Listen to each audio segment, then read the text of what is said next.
All right, so let's quickly talk about VLAN tags. So if you recall in a past video, we talked about how you can segment up your Ethernet domains into a bunch of different VLANs. And there's a couple ways to do that.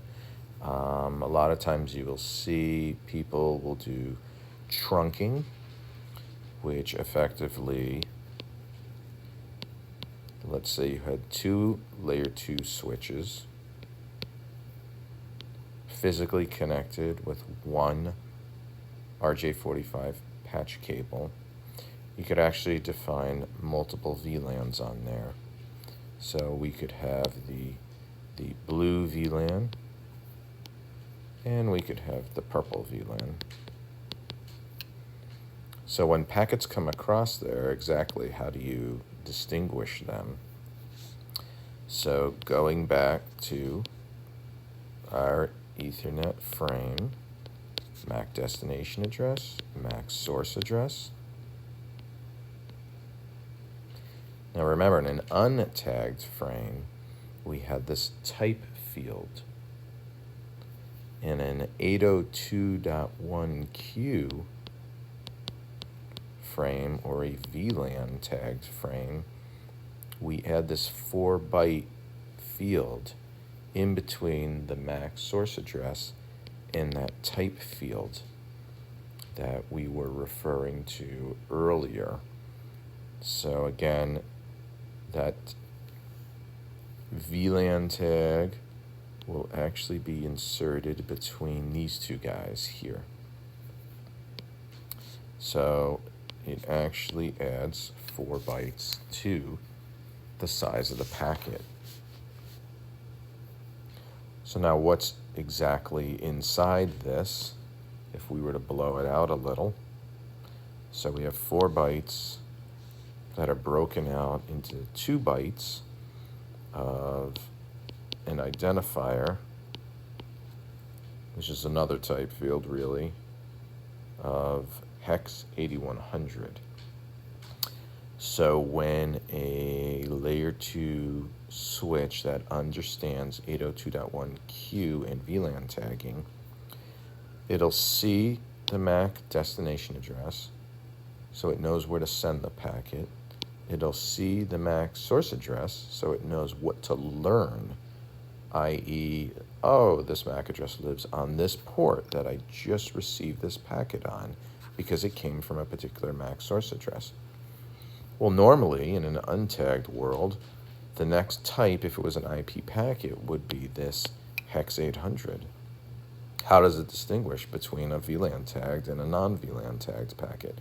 Well, if it sees 8100, it knows that there's going to be a tag here. So then the next 2 bytes are actually broken up into a couple fields. So the important one is the VLAN ID, which is actually 12 bits.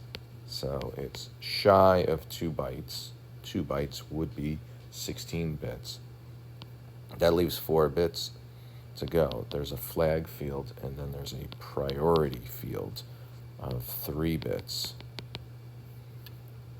And you may have heard of quality of service, or something called 802.1p for priority tagged packets. We'll talk more about that a little bit later. The important thing now for this particular lesson is these 12 bits of VLAN ID right here. So what does 12 give us? So 2 to the 12th is 4096. We have a couple reserve fields. For example, a VLAN equal to 0 is kind of handled specially, and a VLAN equal to 4095. So it's the top of the range, right? This is binary math. We count from 0. VLAN 4095, typically not used. Typically, some Ethernet switch vendors won't even allow you to go past 4000, right? Or they might use from 4000 and up in the range for some internal VLANs, for some special packet handling, or for peering across a port channel or an MLAG or something like that. So, you know, typically we keep our ranges down below 4,000. So, example being, you might put the engineering group on VLAN 10, in the finance group on VLAN 20, in the QA group on VLAN 30, for example. So now going back to this particular picture here, blue, so a packet moves from here to there, and let's say blue is the engineering group. How does the receiving switch, this guy right here, know blue? Well, it knows blue because the VLAN ID that's on the packet that's moving across this wire is tagged with blue, or whatever the numerical equivalent of blue is. So if it's the engineering group, those packets will have a VLAN of 10.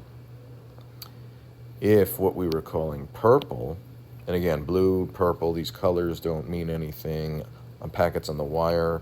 It's the VLAN ID, it's an actual number, but from an illustrative perspective, a lot of times we refer to colors as the tag to denote segmentation in our minds, which makes it a little easier to understand. So packets that go across this that might be owned by the finance group for VLAN 20, those would be tagged with a VLAN ID equal to 20, or the purple VLAN, if you will. And likewise, you can add up thousands of different VLANs that go across this particular trunk link here. So this particular link is known as a trunk. We can also define, I'm going to redraw the picture now, so layer 2 switch 1, layer 2 switch 2. We can have all of these tagged packets go across. Can we have an untagged packet go across? We can, and we refer to that as the native VLAN.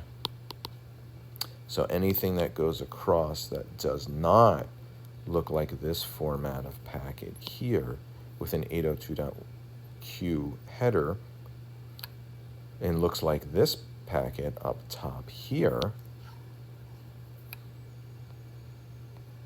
is referred to as a packet that will be treated when it comes across to the second switch on the right as something in the native VLAN.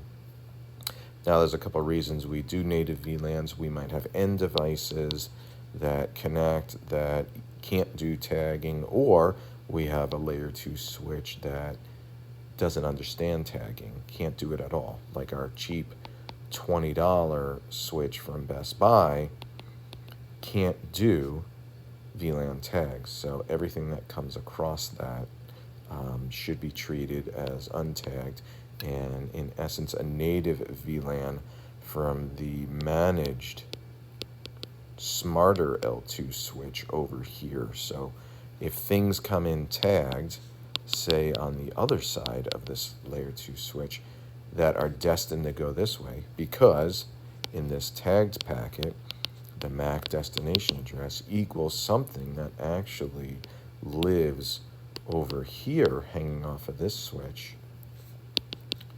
then this switch, which doesn't understand tags, you might want to strip the tag, leaving this interface first, put it on a native VLAN and on our cheap little $20 switch, and then it'll arrive here as an untagged packet.